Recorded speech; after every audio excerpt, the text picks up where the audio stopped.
Hello, yan. Newly planted na kamatis. Iwan natin kung anong variety ng kamatis to. Tanim ng aking bayaw. Ito sa tabi ng bahay. Sa kanya to. Yan, nag-iisang lalaki na kapatid ni Mrs. Yung kamatis niya. Yan. Anong papayat. Baka yung ano to, baka yung iba, baka yung ibang klase. Iba kasi yung sa amin, yung nakita nyo kanina dun sa live ko. Ito, nataniman niya na kagad. Oh. Walang net, wala pang ano. Ewan ko kung ilalagay nila rito. Yan. Yan. Yan. 2 feet. 2 feet yung pagitan. Eh, yung tinanim ni Mrs. 1 feet. 16 inches lang. 1.5 feet, ito 2 feet. Yan o. 2 feet yung pagitan niya, yan o. Sa dalawa o. 2 feet. O 20 inches, ganun. Yung sa amin kasi 16. Yan yung mga tira-tira niya. Yung maliliit. Inunan niya yung malalaki. Ayan. Kung natatandaan nyo, ito yung may tanim dati na ano, yung squash. Yung orange saka yung green. Dito daming bunga ng papaya nyo.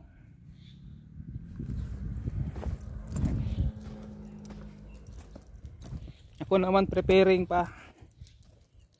Yung sa amin naman tatanim na lang ni Mrs. doon sa luma, yung sa old na kamatis namin tatanim niya na lang sa pagitan. Yan o, kamatis niya.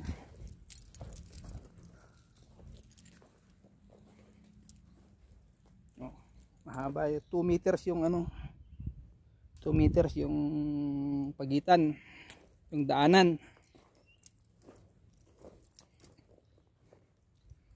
Yan siya.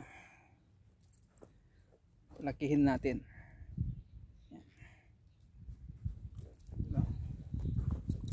Kaya parang nakahiga kasi wala pa siyang net. Nalagyan pa yan siguro ng net. O kaya yung parang nilalagay namin sa bins, yung plastic trellis. Tutuhog na lang sa tabi niya.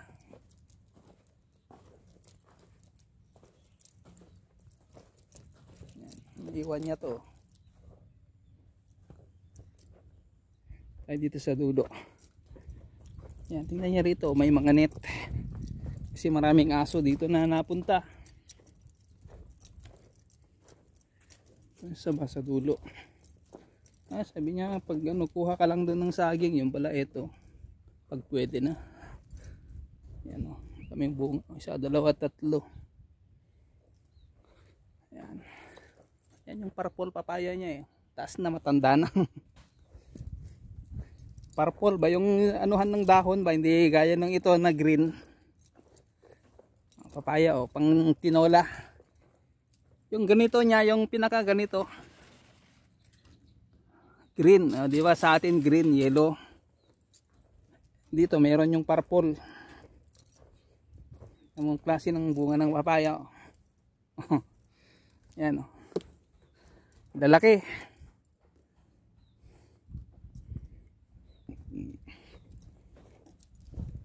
Ito. Ube. Yung mga sobra niya maliliit. Kasi hindi naman lahat yan. Meron at meron din yan mamamatay na ano. Natanim yan. Ube. Yan, kamote. Ito yung ube niya. Okay, yan o, naputol o. Naputol. Kunin natin tong pinakapuno niya, baka ano, baka may lalabas na ano. Yan, ito mo yan. Okay natin dito. Yan. Pag lumabas dyan, pag may lumabas na sanga dyan, yos. Ito kami nakatira sa old house nila, lalagyan ng mga gamit. Guys. Katatanim niya lang to kanina, yan oh, kadidilig.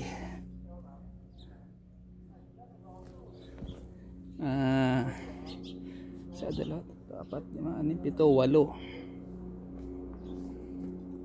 8, 10 na linya. Mga 1,000 siguro yan, 1,000 na piraso o 1,500 na puno. Kasi sa amin yung isang linya 100 na puno, so 600 yung tatanim ni Mrs. doon.